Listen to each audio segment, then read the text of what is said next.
ಸಿದ್ದರಾಮಯ್ಯ ದಾಖಲೆಯ 15ನೇ ಬಜೆಟ್ ಮಂಡನೆ. ಮುಖ್ಯಮಂತ್ರಿ ಸಿದ್ದರಾಮಯ್ಯ ಅವರು ಇಂದು ವಿಧಾನಸಭೆಯಲ್ಲಿ ಕಾಂಗ್ರೆಸ್ ಸರ್ಕಾರದ 2ನೇ ಅವಧಿಯ ಬಜೆಟ್ ಮಂಡಿಸಿದ್ದಾರೆ. 3,71,383 ಕೋಟಿ ರೂಪಾಯಿ ಗಾತ್ರದ ಬಜೆಟ್ ಮೂಲಕ ಹಲವು ಹೊಸ ಯೋಜನೆಗಳನ್ನು ಘೋಷಿಸಿದರು.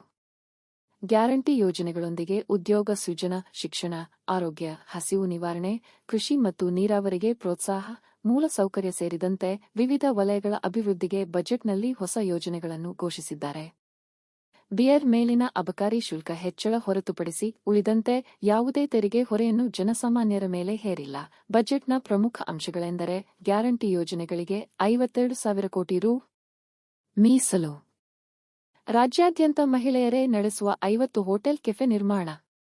ಸಿಎಂ ಸಿದ್ದು ಪ್ರತಿನಿಧಿಸುವ ವರುಣ ಕ್ಷೇತ್ರಕ್ಕೆ 2,000 ಕೋಟಿ ರೂ. ಮೀಸಲು. ರಾಜ್ಯದ ಆಯ್ದ ಜಿಲ್ಲೆಗಳಲ್ಲಿ ಕಿಸಾನ್ ಮಾಲ್ ಸ್ಥಾಪನೆ. ಮಾಜಿ ಸಿಎಂ ಎಸ್. ಬಂಗಾರಪ್ಪ ಸ್ಮಾರಕ ನಿರ್ಮಾಣ ಘೋಷಣೆ. ವಿಜಯಪುರದಲ್ಲಿ ತೋಟಗಾರಿಕಾ ಕಾಲೇಜು. ಸಮಗ್ರ ಕೃಷಿ ಉತ್ತೇಜಿಸುವ ಕರ್ನಾಟಕ ರೈತ ಸಮೃದ್ಧಿ ಯೋಜನೆ.